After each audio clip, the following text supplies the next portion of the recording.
র্যাবের পোশাক পরে ডিজিটাল আর্থিক পরিষেবা নগদের এজেন্টের কাছ থেকে ছিনিয়ে নেওয়া হলো 1,08,44,000 টাকা।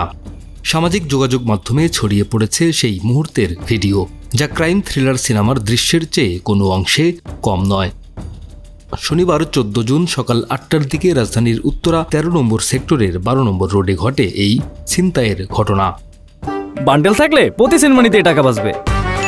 বিকাশ সেনমানি বান্ডেল কিনে জিতুন প্রতি লেনদেনে। ভুক্তভোগী ও সিসিটিভির ফুটেজ বরাত দিয়ে উত্তরা পশ্চিম থানা পুলিশ বলছে, র্যাবের পোশাক পরিহিত ও পরিচয়ে কালো মাইক্রোবাসে করে এসে আকস্মিকভাবে দুটি মোটরসাইকেলে থাকা 4 জনকে অস্ত্রের মুখে জিম্মি করা হয়, যারা নগদ এজেন্টের নিকটস্থ বাসা থেকে ওই টাকা বহন করে ডিস্ট্রিবিউটর কার্যালয়ে নিয়ে যাচ্ছিলেন। তাদের মধ্যে 3 জনকে ওই মোটা অঙ্কের টাকাসহ জোরপূর্বক মাইক্রোবাসে উঠিয়ে নেওয়া হয়। পরে ছিনতাইকারীরা টাকাগুলো রেখে অস্ত্রের মুখে জিম্মি করাদের উত্তরা 17 নম্বর সেক্টরে ফেলে রেখে চলে যায়। পরে খবর পেয়ে পুলিশ ঘটনাস্থল পরিদর্শন করে প্রাথমিক তদন্ত শুরু করে। বিষয়টি গুরুত্বের সঙ্গে দেখা হচ্ছে এবং প্রকৃত ঘটনার অনুসন্ধানে কাজ চলছে বলে জানিয়েছেন ঊর্ধ্বতন কর্মকর্তারা। ডেস্ক রিপোর্ট, আমাদের সময়।